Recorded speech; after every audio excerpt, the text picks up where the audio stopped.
तो जैसे आपने बात की श्री विद्या साधना की पूजा विधि क्या होती है, किस तरीके से पूजा विधि करनी चाहिए इसकी?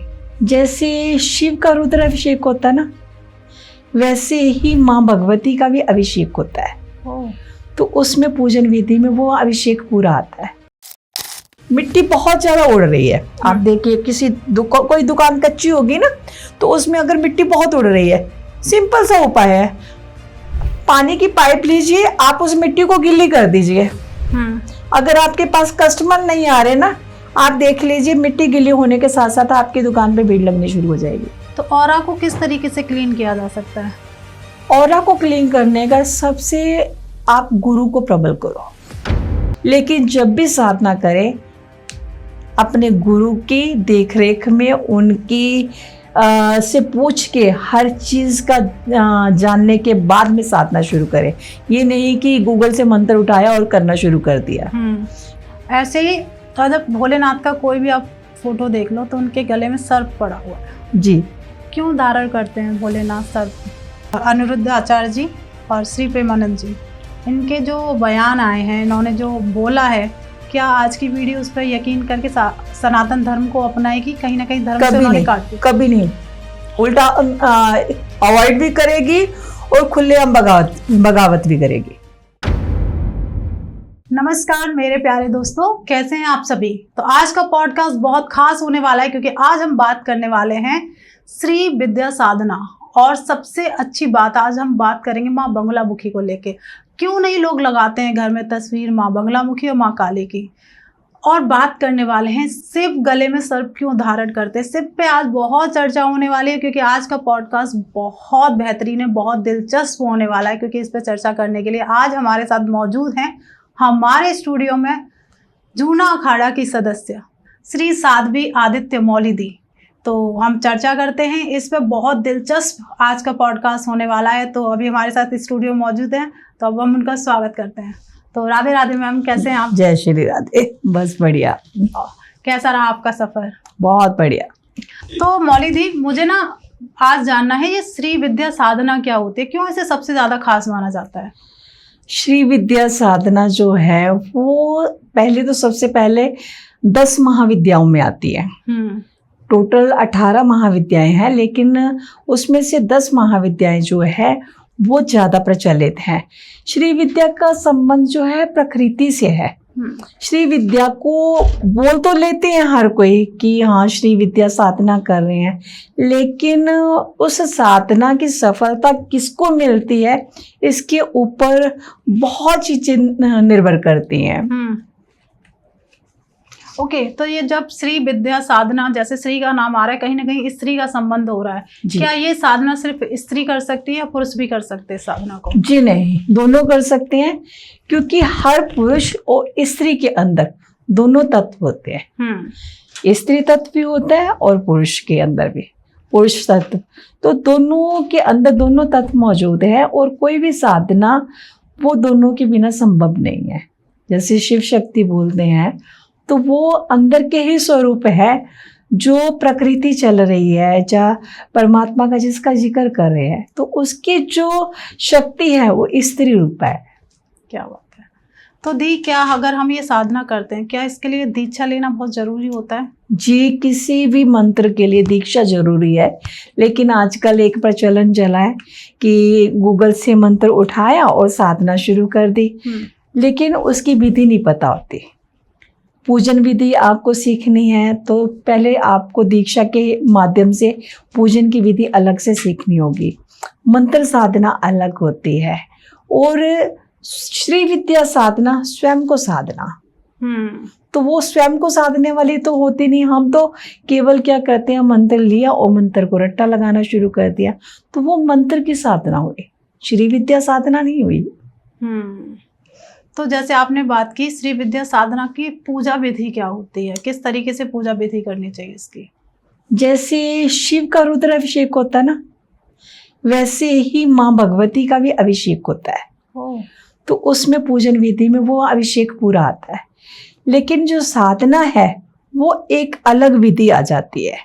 साधना के लिए जैसे गुरु से पहले दीक्षा ली तो मंत्र का एक मंत्र देंगे, फिर उसके बाद में फिर दूसरा मंत्र आएगा। तो इसके स्टेप्स आते हैं, षोडशी के अलग आते हैं, बाला सुंदरी के अलग आते हैं, तो वो अलग अलग स्टेप्स में आती है। कई गुरु क्या बोलते हैं कि जैसे पुरुष को हवन करने की विधि बताई जाती है, तो लेकिन स्त्रियों को हवन विधि नहीं दी जाती, क्योंकि कोई भी मंत्र की साधना आप करते हो तो उसके अंदर सबसे पहले क्या होता है, अग्नि बढ़ती है जी। और स्त्री के अंदर अगर अग्नि जरूरत से ज़्यादा बढ़ती है तो आप सोचिए जो स्त्री के जो गुण हैं, कोमलता, प्रेम, दुलार, हर चीज़ खत्म हो जाती है। तो इसलिए उनको हवन करने की अनुमति नहीं दी जाती। तो पुरुष हवन कर सकता है क्योंकि उनका जो बल है वो अग्नि तत्व से है और स्त्री का जो है जल तत्व से है, दोनों में अंतर है। बिल्कुल।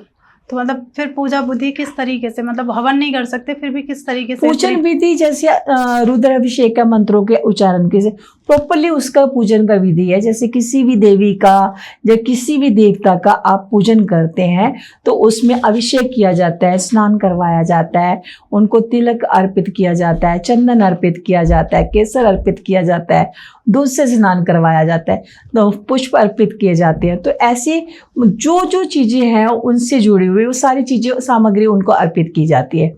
फिर उनको सिंहासन पर विराजमान करवाया जाता है। तो ये उनकी पूरी पद्धति है, लेकिन ये गुरु के बिना संभव नहीं है। इसके लिए गुरु होना बहुत जरूरी है। बिल्कुल। तो कहीं ना कहीं देखो श्री विद्या साधना में कहीं ना कहीं श्री यंत्र माँ लक्ष्मी को उधर की तरफ आकर्षण जा रहा है क्या? ये जो ये साधना लक्ष्मी के लिए की जाती है? तो सबसे पहले जो श्री विद्या का करते हैं, तो श्री विद्या की साधना जो है प्रकृति की साधना है। तो आपने एक कहावत सुनी होगी कि स्त्री का जो भेद है वो परमात्मा भी नहीं समझ पाया। उसका कारण है कुछ। आप देखिए स्त्री की जो तुलना है वो प्रकृति से की गई है। तो प्रकृति जो है आपकी एक शाखा अगर इधर जा रही है तो दूसरी इस तरीके से जा रही है। तो वो जो शाखाएं है ना उसको आप नोटिस नहीं कर सकते। एक स्ट्रेट लाइन होती है तो आप उसका मार्ग देख सकते हो कि किस जगह पे जा रहा है। तो जिसमें एक जगह से 10 शाखाएं निकली हैं तो आप उसका रहस्य कैसे पा सकते हैं? तो वही प्रकृति औरत के भीतर है, वही शरीर जो है वो स्त्री के अंदर है। क्योंकि आप अगर धन चाहते हो तो अगर पुरुष का अग्नि तत्व है तो अग्नि के साथ में जब तक जल नहीं होगा तो आप श्री विद्या का संपूर्ण नहीं कर पाओगे। मंत्र उच्चारण करते हैं तो हमारे अंदर अग्नि बढ़ती जाती है। तो अग्नि बढ़ने से आप जैसे विज्ञान बोलता है कि पृथ्वी और शुक्र जुड़वा बहनों की तरह है। तो श्री विद्या जब आप कोई भी विद्या की साधना करते हो तो मंत्र उच्चारण करते हो तो सबसे पहले हमारा ये हिस्सा प्रबल होता है। तो उसकी ऊर्जा इस हिस्से पे आती है। तो शुरू में तो धन बहुत आता है लेकिन कुछ हट करके बैठ जाती है कि हमें तो और धन चाहिए। तो वो क्या होता है कि जब अग्नि जरूरत से ज्यादा बढ़ती जाती है तो वो उस जल को सुखा देती है। तो वो धन आने के बजाय वहां पे रुक जाता है। तो यही श्री विद्या जो होती है उसी मतलब श्री विद्या क्या कोई भी विद्या उसी चीज को नुकसान करने शुरू कर देती है। क्योंकि आपने एक हिस्सा तो प्रबल कर लिया, दूसरा आपने एकदम से कमजोर कर दिया, प्रकृति कमजोर कर दी। तो श्री विद्या क्या होती है? अपने आप को साधना। जो श्री यंत्र की आप बात कर रहे हैं, श्री यंत्र कहाँ से बना? जैसे ये हमारा हिस्सा है और ये हिस्सा ये प्रकृति है, ये पुरुष है, ठीक है। इसका ये अग्नि से बोलते हैं ना राम नाम, जहाँ पे राम भजन होता है हनुमान स्वतः चले आते हैं। तो ये हिस्सा जब आपका इम्यून सिस्टम ठीक होगा ये अग्नि तत्व है। तो ये साथ में बढ़ के ये त्रिभुज बना हुआ है। तो ये श्री यंत्र आपके शरीर के अंदर स्थापित होता है। तो हमने बाहर तो एक उसकी बोलते हैं ना फोटो कॉपी लगा रखी है जी। जब तक आप स्वयं को नहीं साधोगे तो श्री विद्या को नहीं साध सकते। करेक्ट। अब कई लोग बोलते हैं कि निराकार ब्रह्म का ध्यान करो।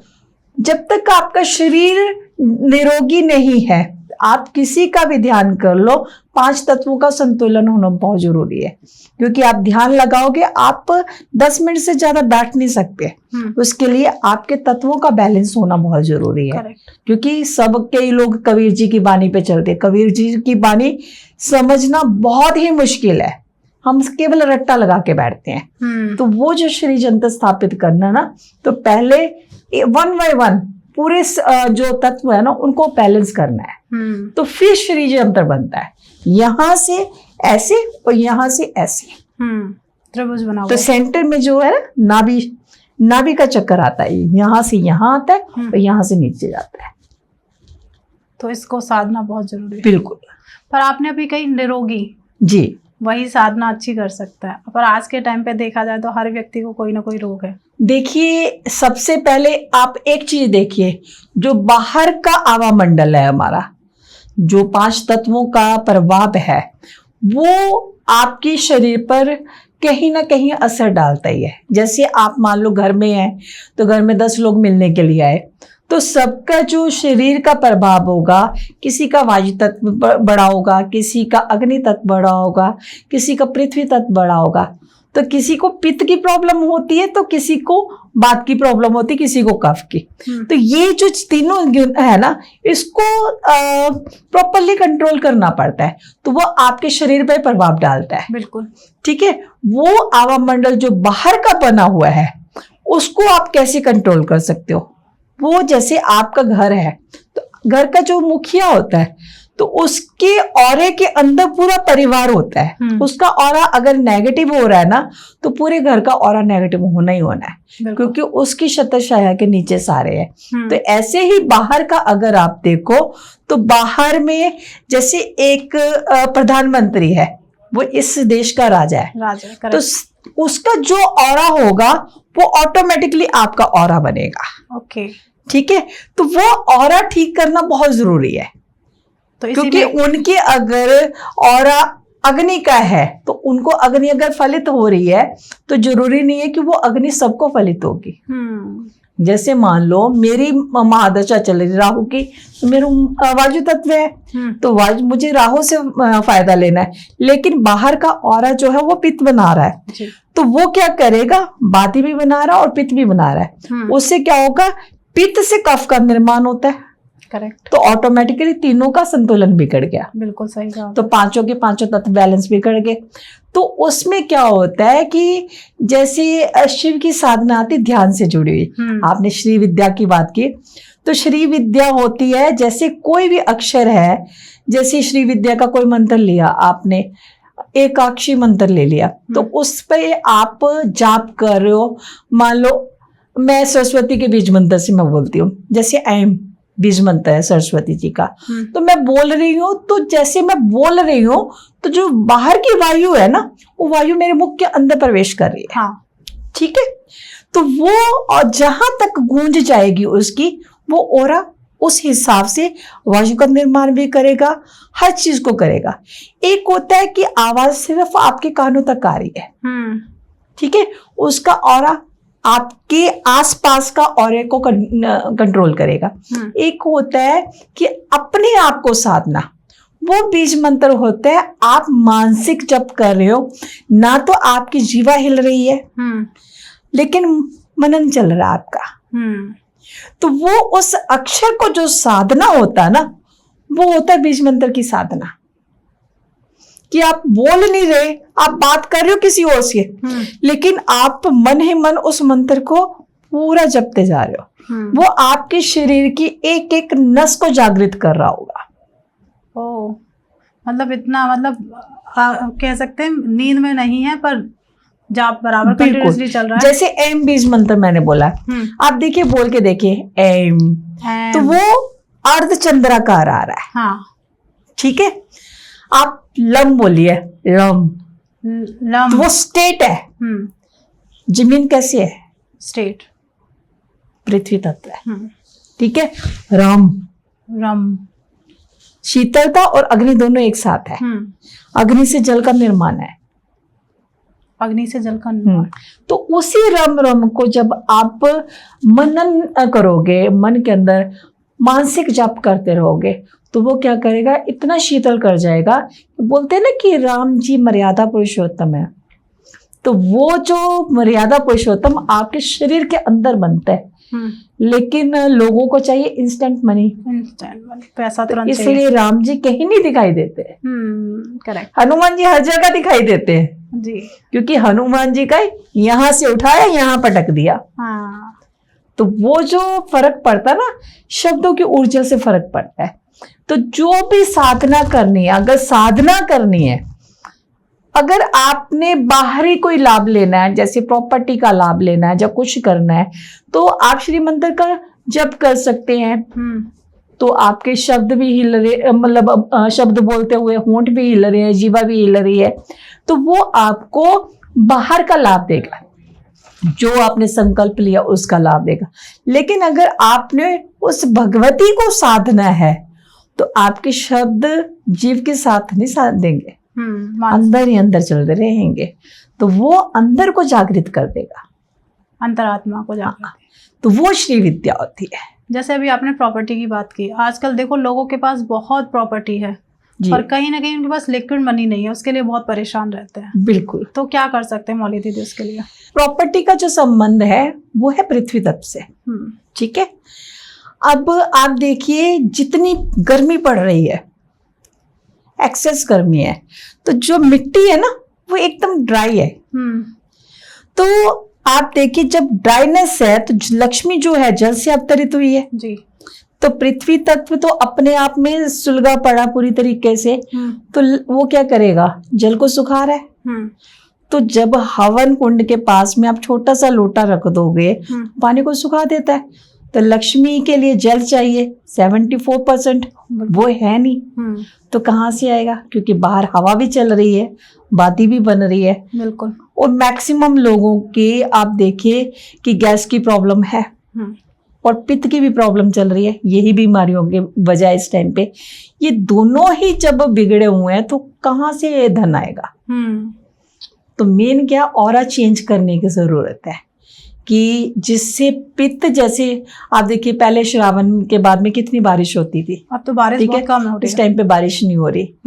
तो उस टाइम पे क्या होता था, जैसे बरसात हो रही है तो बरसात होने के साथ साथ में जो मिट्टी उड़ रही होती थी तो वो एकदम से तर हो जाती थी, नमी आ जाती थी। तो स्किन के अंदर क्या आता था, बोलते थे ना चिपचिपापन, चौमासा लग गया तो चौमासे के अंदर चिपचिपापन आना शुरू हो जाता था।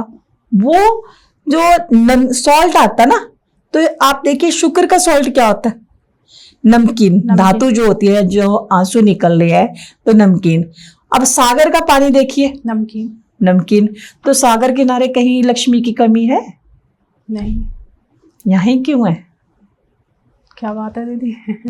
तो उसके लिए क्या करें, मतलब एक होता है ना कि अब सॉल्यूशन तो होना चाहिए। देखिए हर इंसान को अपना ऑरा क्लीन करना है सबसे पहले। हाँ। जैसे पित्त बढ़ रही है, आप चाहे आयुर्वेद का वो कीजिए, क्योंकि इस टाइम पे आहार भी वैसा हो रखा है। क्योंकि पित्त बढ़ेगा तो एक तो कई लोग तो खाना ही नहीं खाते। सबसे पहले वो बोलेंगे कि नहीं हमें भूख ही नहीं है, क्योंकि पित्त बढ़ने से सबसे असर भूख पे होता है। तो भूख जब लगेगी नहीं, भोजन नहीं करोगे तो धातु कैसे बनेगी? करेक्ट। ठीक है, धातु का संबंध। दूसरा, मन अशांत है इस टाइम पे, तो मन का संबंध भी जल से है। तो जल बॉडी के अंदर नहीं है, तो उस ऑरे को क्लीन करना है। सबसे पहले बारिश का जो साधन है वो आपने खत्म कर दिया, आपने पूरे पेड़ खत्म कर दिया। इवन स्त्रियों के अंदर जो है वो स्त्री तत्व की कमी आ रही है, वो हरकतें कर रही है पुरुषों वाली। हाँ, ठीक है। उस आपने कभी देखा किसी स्त्री को किसी का मर्डर करते हुए? आजकल कॉमन चीज हो रही है, कॉमन है। ठीक है, तो वो जो सॉफ्टनेस है वो नहीं है, स्त्री के गुण नहीं है। सबसे पहले प्रकृति को संतुलित कीजिए, नदियों के अंदर गंदगी फेंकनी बंद कीजिए। जब अपने घर को आप सुधारना शुरू करोगे ना, मान लो कि आपने 5 पेड़ लगा दिए एक जने ने, तो अगर घर के 5 लोग हैं, अगर 10 पेड़ भी लगाते हैं सारे मिलके, तो 10 लोगों से कितना 10 पेड़ों से हवामंडल में फर्क पड़ेगा। बिल्कुल। तो वो जो चीजें हैं ना जो चल रही, उसको करना बहुत जरूरी है। हम पेड़ तो काटते जा रहे हैं, तो पेड़ लगा नहीं रहे। लगा नहीं रहे। तो ये धन के ऊपर आपका सबसे माइनस पॉइंट जा रहा। फिर भी लोगों को क्या होता है कि दीदी ने कोई उपाय नहीं दिया। देखिए, दीदी ने उपाय नहीं दिया। सबसे पहले अपने शरीर को ठीक करने के लिए आपने देखा देवता और दैत्यों का युद्ध शास्त्रों में शुरू से आता रहा है, बिल्कुल आज भी चल रहा है। कैसे? आप बाहर देखिए, राहु का प्रभाव सबसे ज्यादा है, ठीक है। मंगल क्रूर ग्रह माना गया है, तो ये जो पित्त बन रही है ये मंगल की वजह से, ठीक है। उसके बाद में आप देखिए सूर्य मंगल के मित्र हैं, लेकिन क्रूरता की वजह से सूर्य के साथ नहीं है, पित्त बढ़ा रहे, इम्यून सिस्टम बिगाड़ रहे हैं, करेक्ट, ठीक है। चंद्रमा के शत्रु माने गए हैं, मन अशांत है, ठीक है। राहु के साथ में शनि उनके मित्र है, वायु का प्रभाव ज्यादा है। केतु उनके मित्र हैं, टेल बोन की प्रॉब्लम आ रही है, सियाटिका की प्रॉब्लम आ रही है, ठीक है। अब गुरु का संबंध है देवताओं की तरफ से, तो लीवर की प्रॉब्लम सबसे ज्यादा चल रही है क्योंकि राहु प्रभाव में है। तो ये जो देवता और दैत्यों का युद्ध है ना, वो आज भी चल रहा है। तो आप सबसे पहले इम्यून सिस्टम को ठीक कीजिए, चाहे आप आयुर्वेद का सहारा लीजिए, चाहे आप एलोपैथी का सहारा लीजिए, चाहे आप घर के अंदर किचन के अंदर बहुत सारी रेमेडीज होती है, जब मंत्रों का उच्चारण कीजिए। तो सबसे पहले गुरु, क्योंकि हमारा ये हिस्सा पूरी बॉडी को ऑपरेट करता है, करेक्ट। तो जब ये स्थान ठीक होगा तो ये ऑटोमेटिकली लीवर को ठीक करेगा। लीवर से इम्यून सिस्टम जुड़ा हुआ है, और इम्यून सिस्टम के साथ में आपके सूर्य के साथ में चंद्रमा उनके मित्र हो गए। जब चंद्रमा मित्र साथ में हो गए तो शुक्र दैत्य गुरु होने के बावजूद भी सूर्य राजा है, इसलिए उनके साथ हो जाएंगे, तो मंगल जो है ऑटोमेटिकली साथ में हो जाएंगे।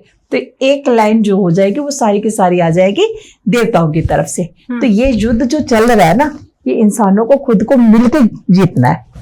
तो उसके लिए बहुत सारे, सबसे पहले अपने घर को ठीक कीजिए, अपने शरीर को ठीक कीजिए, उसके बाद में प्रकृति को देखिए, क्योंकि जब आपके शरीर में सूर्य ठीक होने शुरू होंगे, ऑटोमेटिकली आपका ध्यान जाएगा कि हमें प्रकृति को मजबूत करना है। करेक्ट, वो ऑटोमेटिकली करवाएंगे। जैसे मिट्टी बहुत ज्यादा उड़ रही है, आप देखिए किसी कोई दुकान कच्ची होगी ना, तो उसमें अगर मिट्टी बहुत उड़ रही है, सिंपल सा उपाय है, पानी की पाइप लीजिए, आप उस मिट्टी को गीली कर दीजिए। अगर आपके पास कस्टमर नहीं आ रहे ना, आप देख लीजिए मिट्टी गीली होने के साथ साथ आपकी दुकान पे भीड़ लगनी शुरू हो जाएगी। ओके, मतलब जो उड़ रही है धूल, उसे शांत करना बहुत जरूरी है। वो प्रभाव आपकी पृथ्वी तत्व पे पड़ रहा है, जब आप उसको पृथ्वी को ठीक कर दोगे, ऑटोमेटिकली आपके शरीर का जो पृथ्वी तत्व वो बैलेंस होना शुरू हो जाएगा। इसलिए बोलते हैं ना कि अगर किसी के घर में कच्ची जगह नहीं है तो पानी के अंदर थोड़ा सा दूध डाल के छींटे मार दीजिए, तो पृथ्वी जो है ना पृथ्वी तत्व वो नॉर्मल होना शुरू हो जाएगा। ओके, तो मेन जो नींव है, नींव को आप वो करो ना, तो ऑटोमेटिकली ठीक होगा।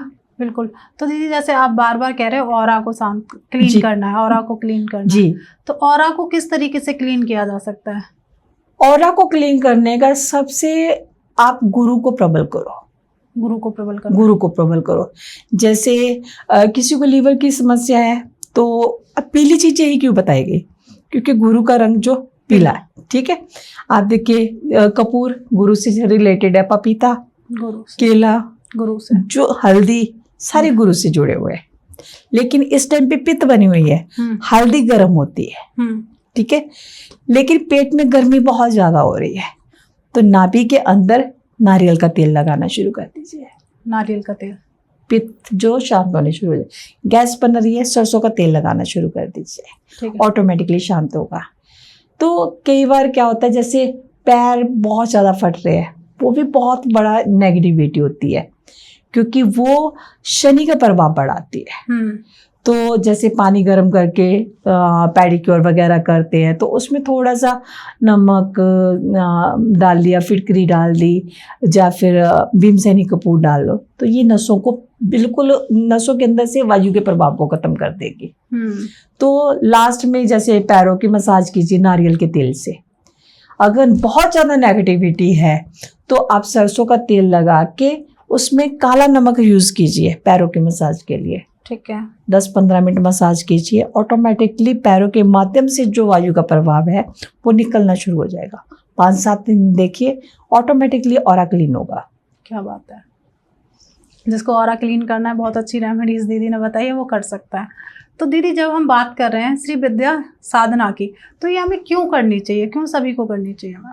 देखिए, साधना कोई भी करें, चाहे वो श्री विद्या की है, चाहे वो बगलामुखी है, चाहे वो महाकाली की है, कोई भी विद्या है ना, तो वो आपके शरीर के एक तत्व से जुड़ी हुई है।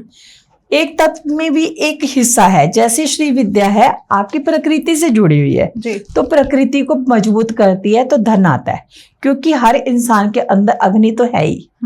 तो अगर श्री विद्या करते हो तो वो अग्नि के साथ साथ में प्रकृति को भी मजबूत करती है। बगलामुखी का जो साधना है वो आपके नाभि स्थान से जुड़ी हुई है, तो वो इम्यून सिस्टम को मजबूत करती है, जिससे कोर्ट केसेस वगैरह जीतता है इंसान। तो ऐसे ही महाकाली की जो है वो उनके मंत्र उग्रता लिए हुए हैं, तो वो दाएं भाग को पृथ्वी तत्व के मजबूत करती है जी। तो हर साधना का अपना अपना प्रभाव होता है, लेकिन बोलते हैं ना, एक साधे सब सदे। तो वो एक कोई भी साधना कर लो, लेकिन फिर उसमें भटकाव नहीं होना चाहिए कि आज श्री विद्या कर ली, कल कोई और कर ली। लेकिन जब भी साधना करें, अपने गुरु की देखरेख में, उनकी से पूछ के हर चीज का जानने के बाद में साधना शुरू करें। ये नहीं कि गूगल से मंत्र उठाया और करना शुरू कर दिया, क्योंकि उसका उच्चारण एक एक अक्षर का बहुत जरूरी है कि सही होना।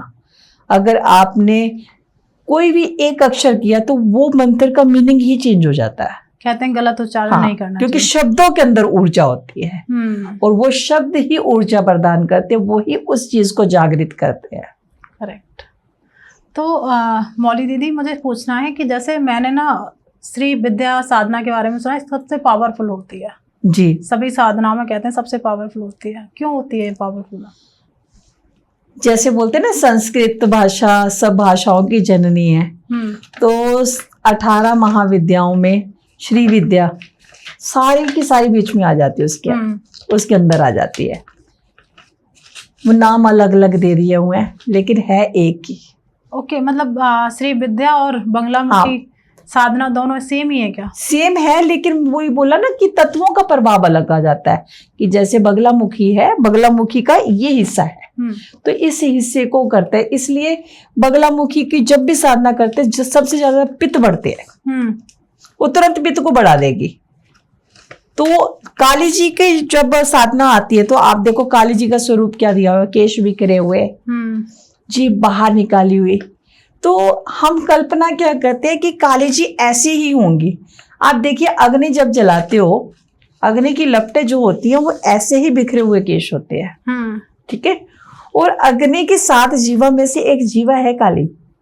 तो जब काली के मंत्र जो है वो उग्रता लिए हुए हैं, जब जरूरत से ज्यादा प्रबल होंगे तो वो क्या होता है, बुद्धि को खत्म कर देते हैं।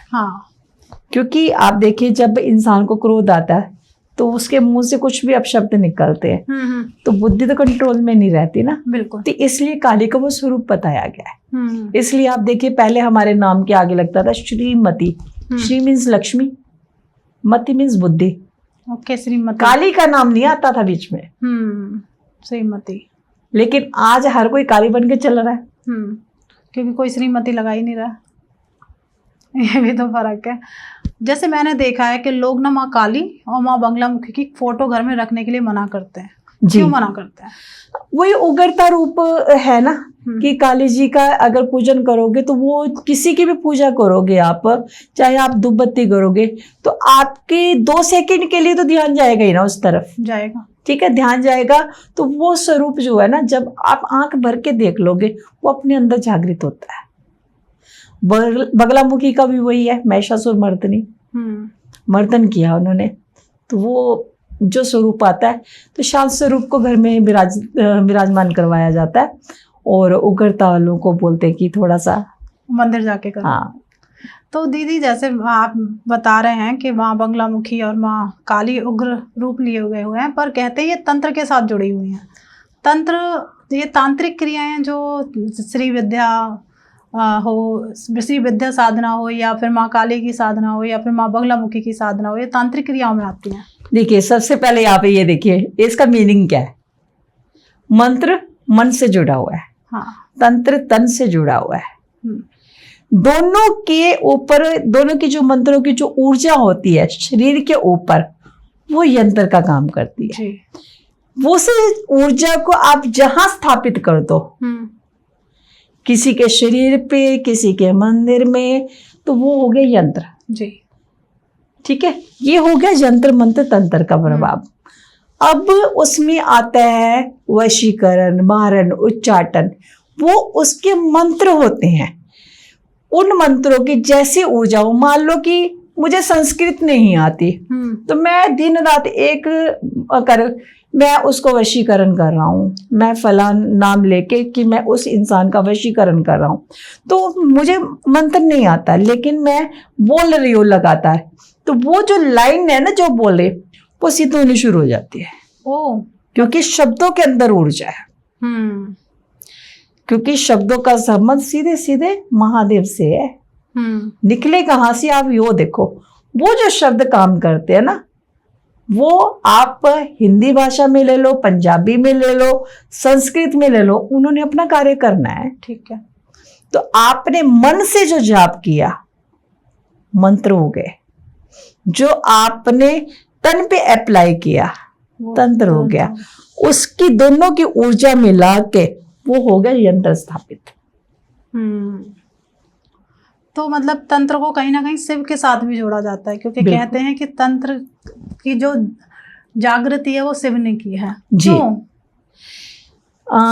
इसका संबंध जो भोलेनाथ ने दिया गया, वो तो दिया गया कुंडलनी जागरण के लिए, लेकिन बोलते हैं ना कि आगे से आगे जो उसका इस्तेमाल है वो गलत वे में होता रहा है। आज हम बोलते हैं कि हम फला को वशीकरण कर ले, पहले माध्यम था कि परमात्मा को पाना है। देवी साधना और शिव में क्या संबंध है आपस में? कोई भी साधना स्त्री और पुरुष, बाहर की बात नहीं कर रही, एक इंसान के शरीर के अंदर दोनों शक्तियां मौजूद होती है, उसके बिना संभव नहीं है। तो दोनों की एकाग्रता जरूरी है किसी भी साधना में, चाहे वो शिव की है। अगर हम शिव की साधना करें, मंत्र शिव के हैं, तो लेकिन जो शक्ति है वो स्त्री रूप में है। तो अगर हम शक्ति की उपासना कर रहे हैं तो मंत्र है उग्रता लिए हुए, तो वो पुरुष तत्व को भी साथ में जागृत कर रही है। दोनों का जागरण हो, एक दूसरे के, बोलते ना कि एक दूसरे के बिना अधूरे है। एकदम सही कह रहे हैं आप। ऐसे ही जब भोलेनाथ का कोई भी आप फोटो देख लो तो उनके गले में सर्प पड़ा हुआ है। जी। क्यों धारण करते हैं भोलेनाथ सर्प? मैंने आपको बताया कि हर इंसान के अंदर स्त्री और पुरुष दोनों शक्तियां हैं। ठीक है, आप देखिए एक मंत्र आता है, अनंतम वासुकी शेषम पदम नामम च कम्बलम शंख पाल धातराष्ट्र तक्षकम कालियम तथा एतानी नव नामनानि नागा नाम च महात्मा नाम साय काले पठे नित्यम प्रातः काल विशेषता। उसमें ये मंत्र है, उसमें नागों के नाम बताए गए हैं। अनंतम वासुकी शेषम, शेष नाग आया, वासुकी नाग आया। तो ये जो नाग है ना, ये शिव ने धारण किए हुए हैं। कैसे किए हुए हैं आप देखिए, आपने मेडिकल सिंबल देखा, मेडिकल सिंबल में स्ट्रेट लेन है, उसके आसपास दो नाग लिपटे हुए हैं। हाँ। ठीक है, सबसे पहले नाग देखिए, आप श्वास ले रहे हो, इसकी जो वायु निकल रही है वो उस तरीके से जैसे नाग अपने जीव को अंदर बाहर करता है। करेक्ट। ठीक है, दो नाग हो गए। तीसरा आप देखिए, उसमें सुषुम्ना नाड़ी दी गई है। तो सर्प का जो शरीर होता है तो ऐसे गठर, आपकी रीढ़ की हड्डी कैसी है? ऐसी है। ठीक है, जब सियाटिका आती है, सियाटिका की पेन आती है, तो दर्द कहाँ होता है? पैरों से शुरू होता है। हाँ। ठीक है, और राहु केतु, केतु की वजह से होता है। तो केतु क्या है? शरीर। राहु क्या है? आपके शरीर के अंदर ही है। हाँ। ठीक है, जब बहुत ज्यादा गैस होती है तो बोलते हैं कि नागवाजी दुखी कर रही है, जो यहाँ से चलती है। तो ये क्या है? जब अटैक आता है तो इस हिस्से में दर्द शुरू होती है, तो यहाँ पे महादेव के नाक का मुखार है। जब कोलेस्ट्रॉल बढ़ता है तो यहाँ पे नाक धारण कर रखे, यहाँ से टाइट होता ना।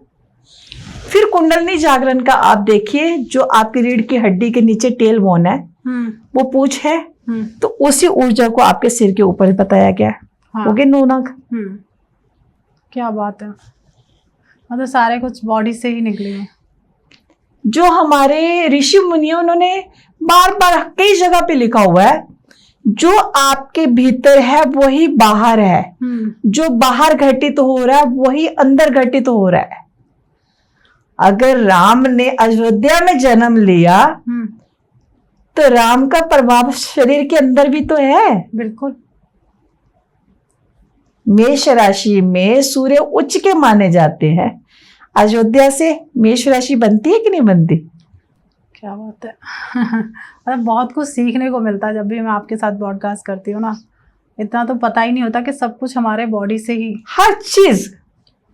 आप देखिए सूर्य की स्थिति, आप वृंदावन में चले जाइए, वृंदावन में सूर्य की स्थिति बहुत ज्यादा प्रबल होती है।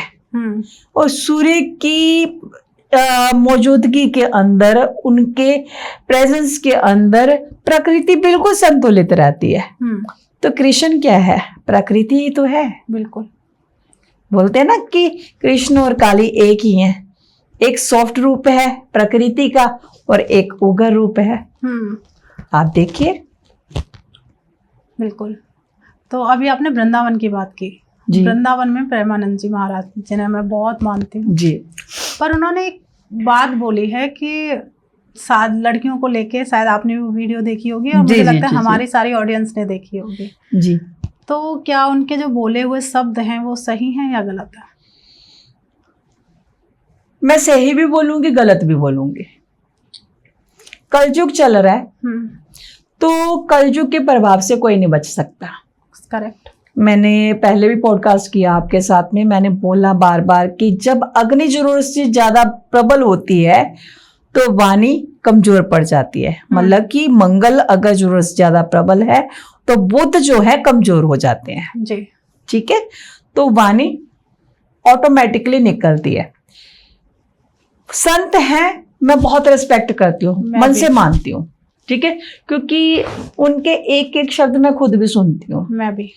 लेकिन आप एक चीज बताइए, एक छोटा सा बच्चा है, स्कूल जा रहा है, ठीक है, आप सरकार की तरफ से कह लो या घर वालों की तरफ से इतना उस बच्चे के ऊपर लोड डाल दिया आपने कि उसको आगे बढ़ना है। कहाँ आप कंपैरिजन कर रहे हो? आप कर रहे हो विदेशों से कि हमारा बच्चा वहां चला जाए। तो आपने सही गलत माँ बाप ने सिखाना, आपने नहीं सिखाया। जो कुम्हार होता है ना, तो मिट्टी को जो शेप देगा ना तो बर्तन उसी तरीके से बनता है जी। तो जब उन बच्चों को आपने बचपन में गाइड नहीं किया तो बच्चों का क्या कसूर? करेक्ट। बच्चों की तो कोई गलती नहीं। अब हम लोग भी बड़े हुए हैं तो हमें भी छोटी छोटी बातों पे टोका गया, ये चीज ऐसे नहीं ऐसे, ऐसे नहीं ऐसे। लेकिन आजकल क्या हुआ है, देखा देखी कि फला का बच्चा इस तरीके से चल रहा है तो आप भी करो। ठीक है, जिन वस्त्रों को अगर हल्का सा उधर जाए तो हम बोलते थे कि शनि घर कर गया, इसको हटा दो। आज एक फैशन बन गया कटे फटे कपड़ों का। हाँ, उसे बॉयफ्रेंड पैंट बोलते हैं। ठीक है, तो वो जो आप खुद दरिद्रता को इनवाइट कर रहे हो, माँ बाप के सामने पहन रहे हैं, तो बच्चों की गलती कहाँ है?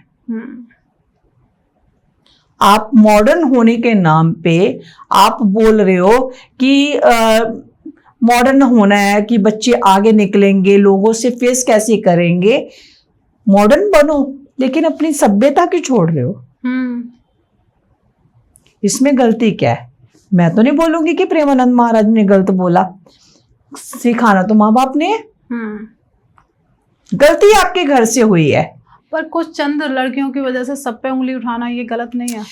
ये है गलत कि हर किसी के ऊपर, लेकिन उसके लिए मैं एक चीज बोलना चाहूंगी कि अगर सबके ऊपर उंगलियां उठा रहे हैं तो यहाँ पे महाराज जी ने गलत बोला है, क्योंकि हाथ की पांचों उंगलियां एक जैसी नहीं होती। बिल्कुल। इसी में साथ में एक और बयान आया था अनिरुद्ध आचार्य जी, जिन्हें पोकी बाबा के नाम से लोग जानते हैं। उन्होंने बोला कि शादी 15-16 साल में कर दो, तब तक तो लड़की पवित्र है। अच्छा। 25 साल पे होने पर जगह जगह मुंह मार के आती है। गारंटी क्या है? जगह जगह मुंह मार के आती है, मतलब ये जो वर्डिंग नहीं, गारंटी क्या है कि 15 साल की लड़की पवित्र है? ठीक है, जगह जगह मुंह मारने की बात ये है कि आजकल का जो प्रचलन बना रखा है, पहले तो को एजुकेशन बंद करो, सबसे पहले उसको बंद करो। ये सरकार का विषय है कि आपने अगर वो किया हुआ है कि को एजुकेशन को बढ़ावा दिया हुआ है, अगर आप बोल रहे हो कि फॉरेन कंट्री की बराबरी करनी है, तो फिर ये क्वेश्चन नहीं आने चाहिए। अब मैं लड़कियों की पैरवी भी नहीं कर रही कि मतलब कि आप, मैं बढ़ावा भी नहीं दे रही, लेकिन ये है कि हर इंसान अलग अलग होता है। बिल्कुल। आज मुझे कोई बोले कि मैंने भगवा धारण किया हुआ है, मैं जगह जगह मुंह मार रही हूँ, करेक्ट, गलत है ना? तो ये तो गलत चीज है। अब इससे होगा क्या कि मैक्सिमम जो लोग होंगे वो क्वेश्चन मार्क लगा देंगे, लड़कियों के ऊपर भी और जो शादीशुदा उसके ऊपर भी। बिल्कुल। आप बोले 25 साल की कोई भी लड़की ऐसे नहीं है जो बाहर मुंह मार के, मतलब वर्डिंग देखो, मुंह मार के ना आए। आप देखिए ना, एक अगर मैं तत्वों की बात कर रही हूँ तो तत्व में सीधा सा कि मंगल जो है जरूरत से ज्यादा प्रबल होने से मन को खत्म कर देते हैं।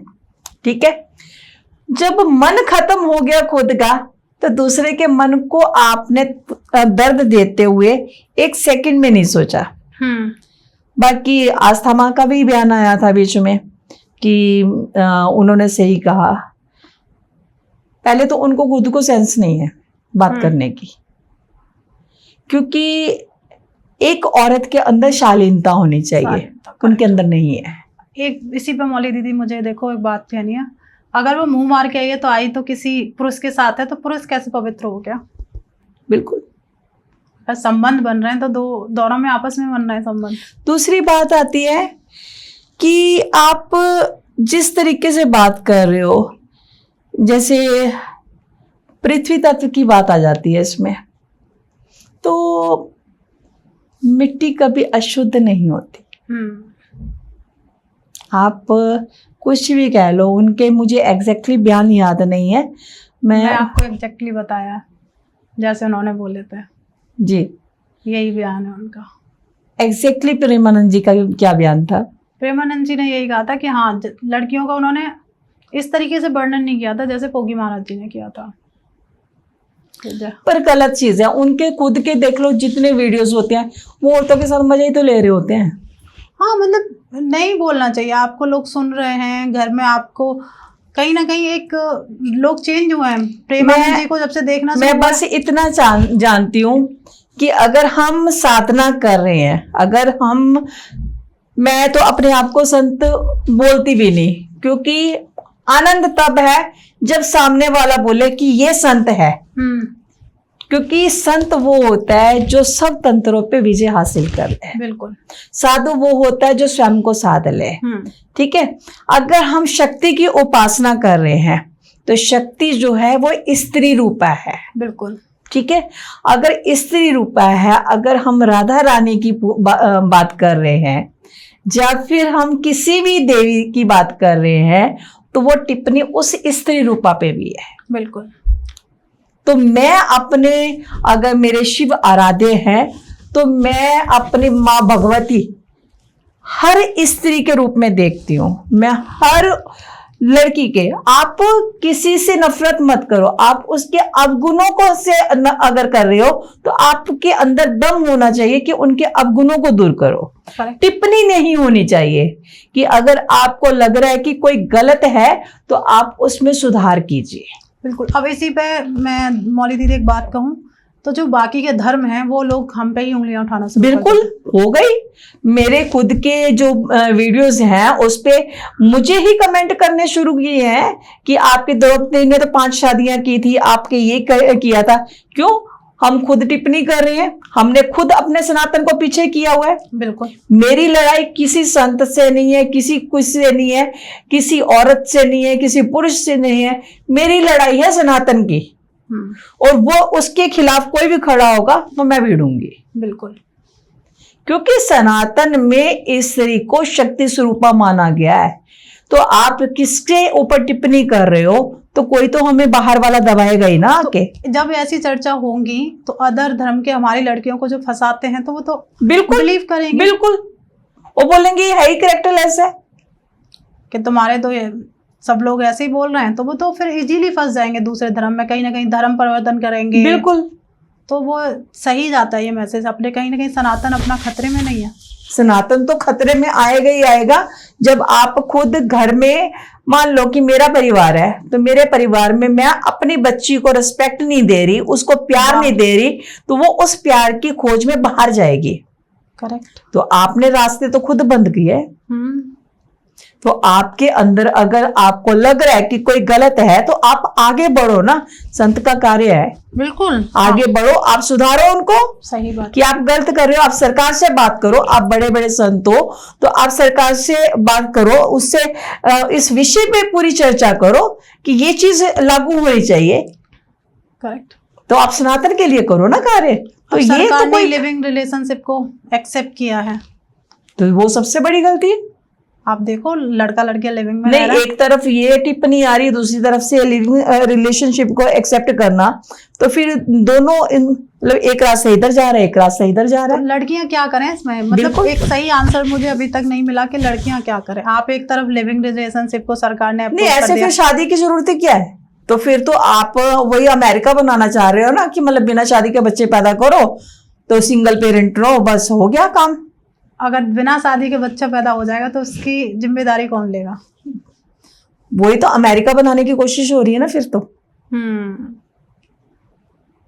जैसे लव जिहाद के बहुत ज्यादा आता है, तो इस पे क्या कड़ी कार्रवाई की जाए, मतलब इस पे कार्रवाई होनी चाहिए भाई। सबको जो सनातन की लड़ाई लड़ रहे हैं उनको खुल के आगे आना चाहिए भाई। अगर बच्चे देखो, मैं बच्चों की गलती नहीं मानती, क्योंकि 10-12वीं तक तो बच्चा, मतलब अगर आप बोलो कि मैच्योर होता ही नहीं है।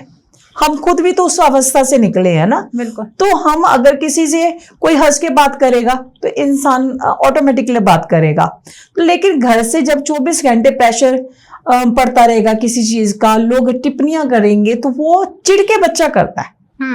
कि अगर हमें बोला जा रहा बार बार तो चिढ़ के उस चीज को करने की कोशिश करेगा। तो इस ऐसे में चाहिए कि मतलब कि माँ बाप को भी और बाहर वालों को भी प्यार से समझाना चाहिए। तो समाज का काम क्या है कि टिप्पणी कर दो और फिर उसके मजे लो बैठ के। जीवन किसका बर्बाद हुआ, या तो उस बच्ची का या उसके परिवार वालों का, जिसने बातें सुननी। वो बोलते हैं ना कि दो धारी तलवार, इस तरफ भी चलती इस तरफ भी चलती है।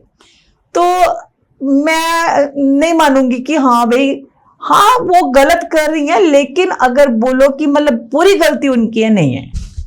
कहीं ना कहीं गलती परिवार की होती है। बिल्कुल, परिवार की भी गलती होती है और समाज की भी गलती होती है, क्योंकि हमारे अंदर एक होड़ लगी हुई है कि उसने ये कर लिया, उसने ये चीज अचीव कर ली, तो हमें भी करनी है। तो उसके लिए सही या गलत नहीं देखा जा रहा, बस ये कि अचीवमेंट होनी चाहिए। तो इतना बच्चों के ऊपर वर्डन होता है कि नहीं, आपको ये चाहिए, टारगेट ऐसा हासिल करना है। तो उसके लिए को एजुकेशन के लिए आप कहीं भी रात को स्टे करने के लिए परमिशन दे रहे हो, ये पेरेंट्स की गलती है, बच्चों की गलती नहीं है। बच्चे तो बोलेंगे, फिर बोलेंगे हम तो अपने बच्चों पे पूरा भरोसा करते हैं। भरोसा अपनी जगह है, लेकिन जो आपका कल्चर है, जो आपके संस्कार हैं, वो अपनी जगह है। करेक्ट। अगर आप परिवार की जगह होती तो आप क्या करते थे? मैं अपने बच्चों को प्रेम से समझाती हर चीज, और ये नहीं कि आपने बचपन से उसको खुला छोड़ दिया और अचानक से उसके सिर पे पूरा बोझ लाद दिया। आप देखो कि एक बच्चा बचपन से, आप 2 साल का बच्चा है, उसको राधे राधे बोलना सिखाओगे तो वो बचपन से उसकी आदत बनती जाएगी। आप बचपन से उसको सिखा रहे हो हाय हेलो, आप ग्रेजुएशन करने के बाद में बोलोगे कि नहीं तूने तो राधे राधे बोलना है, तूने जय श्री कृष्णा बोलना है तो कैसे बोल लेगा वो? करेक्ट। वो बोलेगा ढकोसले कर रहे हो। ढकोसला ही बोला जाता है। बिल्कुल। जो आज की पीढ़ी है, जैसे अनिरुद्ध आचार्य जी और श्री प्रेमानंद जी, इनके जो बयान आए हैं, इन्होंने जो बोला है, क्या आज की पीढ़ी उस पर यकीन करके सनातन धर्म को अपनाएगी? कहीं ना कहीं धर्म से उन्होंने काट दिया। कभी नहीं, उल्टा अवॉइड भी करेगी और खुलेआम बगावत भी करेगी। जो एकदम माहौल थोड़ा सनातन की तरफ जा रहा था, एकदम रुख चेंज हो गया। बिल्कुल बगावत करेगी। अगर आप यहाँ बैठे हो, आप क्या निर्णय लेते? आप क्या, किस तरीके के बयान वापस आते अगर आप होते वहां पे? तो किस विषय में? इसी पर, जैसे लड़कियों के लिए बोला गया है, कहीं ना देखिए, कहीं बात तो हुई है। देखिए, मैं बार बार बोल रही हूं कि पौधे को सींचा जाता है, ठीक है। मेरे खुद के बच्चे होते, मैं अगर बचपन से उसको नहीं सिखाऊंगी तो मेरा कोई राइट नहीं बनता कि मैं अपने बराबर के होने के बाद मैं उसको लेक्चर दूं। करेक्ट। ये मेरी जिम्मेदारी बचपन से, जन्म से शुरू होती है कि मैंने उस पौधे को कैसे सींचना है, ठीक है। एक पौधा आप घर में गमले में लगा रहे हो, एक पौधा आप जंगल में रोप के आ गए हो, दोनों में अंतर होता है। जो घर का पौधा होगा आप उसकी कितनी केयर करोगे, तो जो आपने खुला छोड़ दिया वो तो राम भरोसे है ना, तो वो तो वही करेगा जो उसने बाहर सहन किया है। अगर उसको कोई लड़का मिला है तो लड़के से बात करेगी, अगर लड़की मिली तो लड़की से, जैसी उसकी कंपनी। तो मतलब आपकी संगत क्या है, ये पेरेंट्स का भी तो फर्ज बनता है, टीचर्स का फर्ज बनता है, जो आसपास के जो अपने आप को गुरु बोल रहे हैं उनका फर्ज बनता है, आपके चाचा ताई सबको फर्ज बनता है कि आपका बच्चा किस दिशा में जा रहा है। करेक्ट। तो जब आप उस टाइम पे उनको गाइड नहीं करोगे तो बाहर में रोकने का तो कोई मतलब ही नहीं। हम छोटे थे तो आज तो खैर उम्र बहुत हो गई, तो ताया जी या चाचा जी निकलते थे ना तो डर रहता था कि कोई देख तो नहीं रहा हमें, कि हम बाहर अगर पार्क में भी खेल रहे हैं तो कोई आ तो नहीं जाएगा, मार तो नहीं पड़ेगी। आज बच्चों के मन में डर क्यों नहीं है? क्योंकि वो शुरू से डाला ही नहीं है।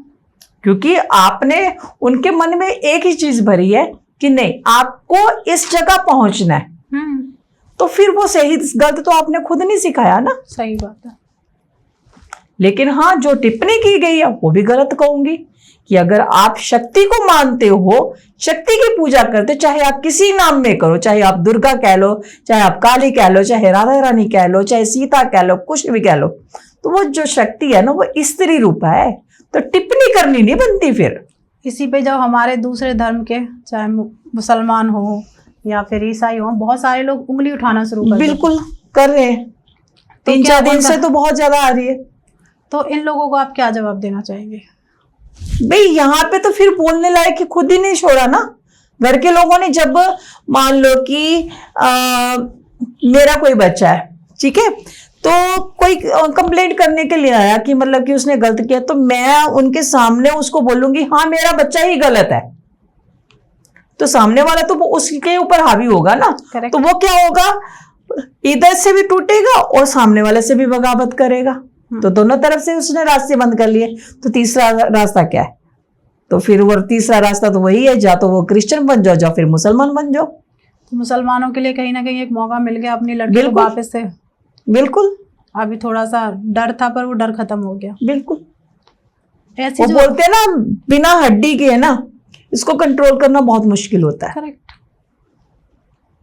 जब अग्नि जरूरत से ज्यादा बढ़ गई है ना तो अग्नि को शांत किया जाता है और उसके लिए मेडिटेशन होती है। और दूसरी बात है कि टिप्पणी करना बहुत आसान होता है और असलियत से रूबरू होना बहुत मुश्किल है। बिल्कुल। अभी बीच में कुछ समय पहले की बात है, ट्विटर अकाउंट पे किसी का जन्मदिन था, तो मैंने वहां पे लिख दिया जन्मदिन मुबारक, क्योंकि पंजाब एरिया में रही हूँ तो उर्दू शब्द नॉर्मल चलते हैं। तो वो मुबारक शब्द पे इतना हंगामा हुआ था जिसकी लिमिट नहीं है। तो मैंने उनको जवाब दिया था, जब कुछ नहीं था तो ओंकार गूंजता था।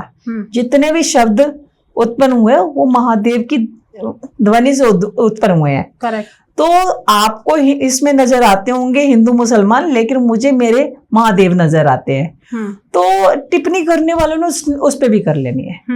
टिप्पणी के लिए नहीं लोग छोड़ सकते। तो अगर आप नवरात्रों के अंदर एक छोटी 1 साल की बच्ची का वो करते हो, पूजन करते हो, तो षोडशी के रूप में 16 साल की बच्ची का पूजन करते हो। श्री विद्या की बात कर रहे थे ना आप? जी जी जी। तो षोडशी का भी पूजन होता है श्री विद्या में। तो 16 साल की बच्ची का अगर पूजन करते हो तो उस 16 साल की बच्ची के ऊपर टिप्पणी करनी नहीं बनती, बिल्कुल भी नहीं। सुधार करना बनता है कि आप बड़े बन के, आप बाप बन के, कुछ भी रिश्ता आप कर लो, बुजुर्ग बन के, गुरु बन के आप उनको गाइड कर सकते हो। डांटने का हक है, उंगली उठाने का नहीं, टिप्पणी करने का नहीं, क्योंकि फिर आपने शक्ति को शर्मसार किया है। फिर तो मुझे एक मेरे अंदर से आ रहा है, पता नहीं सही है या गलत, तो फिर तो रीमैरिज भी नहीं होनी चाहिए। बिल्कुल, क्योंकि कहीं ना कहीं फिर तो दूसरा पुरुष मिलेगा ना उसे, बिल्कुल, उनके साथ भी संबंध बनेंगे। शादी होना ही जरूरी नहीं है। बिल्कुल। बात जब आप दूसरे संबंधों की बात कर रहे हैं, तो जब रीमैरिज होती है और लोग एक नहीं 2-2 शादियां करते हैं, क्या लड़कों को देखो प्रेमानंद जी के मुंह से तो मैंने फर्स्ट टाइम ये सुना, और खैर मुझे दुख भी हुआ, क्योंकि मैं मन से बहुत मानती थी और मतलब उनको मैं बोलती थी कि हाँ सच्चे असल में संत हैं। लेकिन अनिरुद्धाचार्य जी के लिए तो मैं सीधा बोलूंगी, तो उनकी तो जितनी वीडियोस आती हैं वो मैक्सिमम यही होती है, वो अनाप शनाप बोलते हैं, तो उनकी बात का तो कोई मीनिंग ही नहीं रहता। उनको तो मैं अगर बोलो हाँ वो कथावाचक जरूर है, लेकिन आज तक मैंने उनकी कथा का कहीं सुना नहीं, बस वो इसी तरीके की कॉमेडी करते हैं। कहीं ना कहीं देखो उंगली थोड़ा सा मुझे तो आपके पास अगर कोई वीडियो हो तो मुझे दिखा देना, लेकिन मैंने नहीं देखी आज तक। मतलब थोड़ा सा दिल को दुख तो हुआ। बिल्कुल। वो बहुत सारी माताओं की सेवा करते हैं, है तो माता ही ना, है तो स्त्री ना, आप उनकी सेवा कर रहे हो, आप उंगली भी माताओं पे उठा रहे हो। जब माँ का रूप स्त्री को माना गया है, इस धरती का मेन प्रगति कौन है? बिल्कुल स्त्री। आप देखिए, हर चीज में देखो ना, आप किसी में भी देख लो, धरती को माता इसीलिए बोलते हैं, पोषण करती है आपका। गाय को आप इसलिए पूज रहे हो, पोषण करती है वो आपका। गंगा को आप इसलिए पूज रहे हो क्योंकि पोषण करती है आपका। जमुना को आप पूजते हो क्योंकि पोषण कर रही है आपका। तो आप उसी स्त्री रूपा के ऊपर क्वेश्चन मार्क लगा रहे हो। कौन इज्जत करेगा उनके? लोगों ने सीधा सीधा कमेंट डाला कि द्रौपदी के 5 पति थे, मतलब कि वो कैरेक्टरलेस थी। हाँ, अब राधा रानी पे भी लोग कमेंट करेंगे, वो तो प्रेम का थी ना। कृष्ण जी के भी ऊपर आए हैं कि तुम्हारे कृष्ण जो है इतनी रानियां रख के बैठे हुए थे, उससे बड़ा कैरेक्टरलेस कोई नहीं। अब यही एक चीज इसी पे आ रही है दीदी, लेडीज को इन्होंने बता दिया कि 25 साल तक की लेडीज का इस तरीके का हाल होता है। क्या पुरुष ऐसे नहीं है? बहुत सारे लोगों की देखो 2-2 शादियां हो रखी हैं, जैसे जिसमें अरमान मलिक और उनकी 2 पत्नियां। बिल्कुल, वो तो खुलेआम है। बिल्कुल। तो क्या वो सही है और लड़कियां हमेशा गलत होती हैं? सबसे पहले इंसान की सोच गलत होती है। कैरेक्टर सर्टिफिकेट जो होता है इंसान की अपनी सोच देती है। इंसान की जो सोच होगी वो वही बोलेगा, वो दूसरे के बारे में वही सोचता है। और फिर चाहिए सबको लक्ष्मी। बिल्कुल। उंगली आप स्त्रियों पर उठा रहे हो, फिर सबको लक्ष्मी चाहिए, कैसे मिलेगी? कभी नहीं मिलेगी, कभी नहीं मिलेगी। भाई आप कैरेक्टर सर्टिफिकेट दे रहे हो, किस चीज का दे रहे हो? स्त्री के ऊपर। मैंने शुरू में एक चीज बोली कि स्त्री का भेद कोई नहीं समझ सका, परमात्मा नहीं समझ सका। यही स्त्री इन्हीं चीजों की वजह से काली का रूप धारण करती है। करेक्ट। तभी देखो, लेकिन उस काली को आप साधना करने में लगे होते हो कि साधनी है हमने। अगर आप किसी स्त्री के ऊपर टिप्पणी कर रहे हो, चाहे आप किसी रूप में ले लो। आप देखो नवदुर्गा, जब नवरात्रि आती है तो नवदुर्गा के रूप होते हैं। सबसे लास्ट में दिखाया गया महागौरी, तो महागौरी में स्वरूप देखो बुढ़ापे का दिया गया। करेक्ट। उस रूप तक वो पूजनीय बताई गई है। ठीक है, जब हर रूप में उसकी पूजा करने को बोला गया है, तो फिर ये जो डकोसली हैं, जब आप नवरात्रि कर रहे हो तो उनकी पूजा कर रहे हो, तो आप माँ कामाख्या के वहां पे जा रहे हो, वहां जाके देवी पूजन करते हो, तो आपको क्या पता कि कितनी जगह मुंह मार के आई है फिर। मतलब वही ना, क्या कोई गारंटी है कि जिसको आप कन्या पूजन में बिठा रहे हो तो उसका कोई बॉयफ्रेंड नहीं होगा? करेक्ट। या ये गारंटी दे सकते हैं कि अगर अनिरुद्धाचार्य जी तो शादीशुदा है ना, तो क्या अपने परिवार का वो सर्टिफिकेट दे सकते हैं? वहां करेक्टर सर्टिफिकेट मिल सकता है? नहीं मिल सकता। तो इसका मतलब वो अपनी धर्मपत्नी के ऊपर भी शक करते होंगे फिर। करेक्ट। तो दीदी जैसे अगर कोई ये साधना करता है तो कोई ना कोई नुकसान जरूर होता होगा, क्योंकि साधना करना और बहुत कड़ी मेहनत के साथ किसी चीज की साधना की। देखिए, साधना मैंने बार बार एक चीज बोली, स्वयं को साधना होता साधना। एक होता पूजन, एक होता मंत्र साधना। मंत्र साधना में 1.25 लाख जाप कर लो, आप डेली माला करते रहो तो उसकी एनर्जी बनी रहेगी। लेकिन स्वयं साधना जो है वो है 24 घंटे मनन चलते रहना, उस मंत्र की ऊर्जा आपके अंदर गूंजती रहनी चाहिए।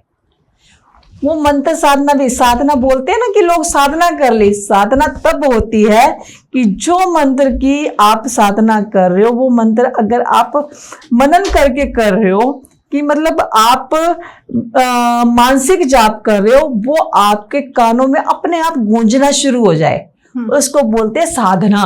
करेक्ट। ऐसे तो बस हम एनर्जी ले रहे हैं कि हमें अपना व्यापार चलाना, हमें अपना पैसा कमाना है, हमें ये चीज करनी है। अब साधना की बात आती है तो फिर वही टॉपिक आ जाता है कि आप अगर टिप्पणी कर रहे हो तो आपने कौन सी साधना कर रखी है। करेक्ट। तो आपको अगर स्वरूप ही नहीं दिखाई दिया, आपकी नजर ही एक स्त्री को लेके गलत है जिसकी आप आराधना कर रहे हो शक्ति स्वरूपा की, तो आप कौन सी साधना कर रहे हो? उस पर तो मैं बोल ही नहीं सकती, क्योंकि मेरे अंदर भी बहुत सारे सवाल हैं उनसे पूछने के लिए, क्योंकि कैसे आप किस तरीके से। नहीं, फिर ऐसे देखिए, पहले कुछ समय पहले प्रेमानंद जी को कोई नहीं जानता था, ठीक है। एक क्वेश्चन करके, एक टिप्पणी करके इन्होंने कंट्रोवर्सी इतनी बढ़ा दी। बेशक कुछ लोग उनका समर्थन करेंगे, मैं ये नहीं बोलती, क्योंकि आजकल वही बोलते हैं ना, राजनीति चल रही है, तो सनातन के ऊपर भी राजनीति चल रही है, तो गलत होने के बावजूद भी समर्थन करेंगे। लेकिन जो सच में शक्ति का उपासक है, या फिर जो परिवारों को आप साथ में जोड़ रहे हो, जिनकी बच्चियां हैं या जिनकी बहनें हैं, क्या वो आपको रिस्पेक्ट दे पाएंगे जो रिस्पेक्ट वो पहले से देते? एक चीज और आई थी दीदी, आपको शायद पता हो, कुछ टाइम पहले एक और कथावाचक थे, नाम थोड़ा मेरे दिमाग से निकल रहा है, उन्होंने राधा रानी के लिए बोल दिया था। वो कौन थे? प्रदीप नाम है शायद उनका, प्रदीप महाराज जी, जो भोलेनाथ को लेके बहुत ज़्यादा, उसमें उन्होंने राधा रानी को बोल दिया था कि उन्होंने भाग के, मतलब कुछ गलत शब्द बोले थे। जब उन्होंने बरसाना में आके माफ़ी मांगी है तब उन्हें माफ़ किया गया, उनके पुतले जलाए गए थे। देखिए, एक चीज़ याद रखिए, नाम आप कोई भी ले लीजिए, चाहे वो राधा रानी है, चाहे वो माँ दुर्गा है, चाहे लक्ष्मी है, चाहे सरस्वती है, कोई भी है, जहाँ पे देवी शब्द जुड़ गया ना, जहाँ आपकी आस्था जुड़ गई, वो गलत नहीं हो सकती। करेक्ट, ठीक है। एक चीज़ आती है, जो हमारे कथावाचक हैं, क्या इनको ही ठेका मिल गया है कि हमें किसका नाम लेना चाहिए, किसका नहीं लेना चाहिए, कौन सही है कौन गलत है? अपने ही देवी देवताओं पे उंगली उठाना, कोई इस पे उठा रहा है, कोई इस पे उठा रहा है, ये सही है क्या? ये सही मैसेज जा रहा है सनातन धर्म के लिए? एक चीज याद रखिए, अगर अयोध्या में कोई बैठा ना, तो अयोध्या वाले राम सीता को पूछते हैं, ठीक है। वो उनको सीताराम के बारे में पूरी नॉलेज होगी, लेकिन उनको कृष्ण के अवतार के रूप में नॉलेज नहीं होगी, ठीक है। जो वृंदावन में बैठे हैं वो राम जी के बारे में पूरा नहीं जानते जी, ठीक है। जो शिव की उपासना कर रहे हैं वो इन दोनों के बारे में नहीं जानेंगे। तो एक दूसरे के बारे में, एक शास्त्र के ऊपर, जैसे आप इंग्लिश मीडियम में पढ़े हो तो आपको इंग्लिश जो आपका फेवरेट सब्जेक्ट होगा उसके अंदर महारत हासिल है, करेक्ट, ठीक है। मुझे जो सब्जेक्ट अच्छा लगा तो मुझे उसमें एक महारत हासिल है।